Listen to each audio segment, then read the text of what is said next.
প্রিয় মৎস্য খামারি ভাই বন্ধুগণ, আসসালামু আলাইকুম। তো আশা করি সকলেই ভালো এবং কি সুস্থ আছেন।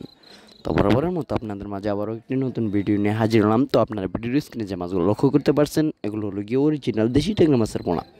তো আপনারা যারা এই দেশি ট্যাংরা মাছের পোনাগুলো চাষ করতেছেন এবং চাষের প্রতি আগ্রহী আছেন, তারা আমাদের ভিডিওর স্ক্রিনে দেওয়া নম্বরে আমাদের সাথে যোগাযোগ করে মাছগুলো অর্ডার করতে পারেন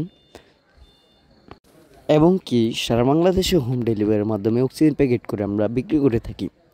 তো আপনারা যারা এই অরিজিনাল দেশি ট্যাংরা মাছগুলো চাষ করতে চান এবং চাষের প্রতি আগ্রহী আছেন, তারা আমাদের ভিডিওর স্ক্রিনে দেওয়া নম্বরে যোগাযোগ করে যে কোনো দেশীয় ও বিদেশি সকল মাছের পোনা আমাদের কাছ থেকে সংগ্রহ করতে পারবেন। তো আপনারা এই মাছগুলোকে কীভাবে পুকুরেতে চাষ করবেন।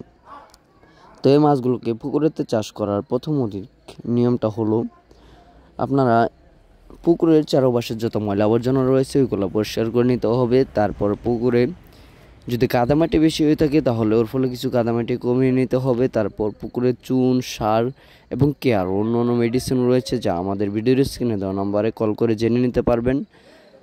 তো সার, চুন এবং কি সার প্রয়োগ করে আপনারা যে কোনো দেশি ও বিদেশি নানান জাতীয় মাছের পোনা আপনারা পুকুরেতে চাষ করতে পারবেন।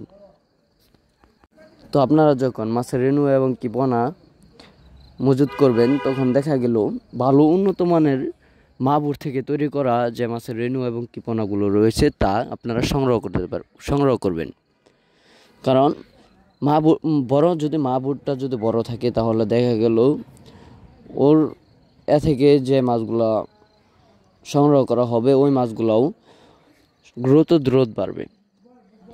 এর ফলে দেখা গেল অল্প দিনে আপনারা এই মাছগুলোকে বাজারজাত করতে পারবেন এবং কি এই ট্যাংরা মাছগুলো বাজারে ভালো একটা মূল্য রয়েছে। তা অনেক চাষি ভাইয়েরাই এই মাছ চাষ করে ভালো একটা মুনাফা আয় করতে পেরেছেন। সকলকে ধন্যবাদ।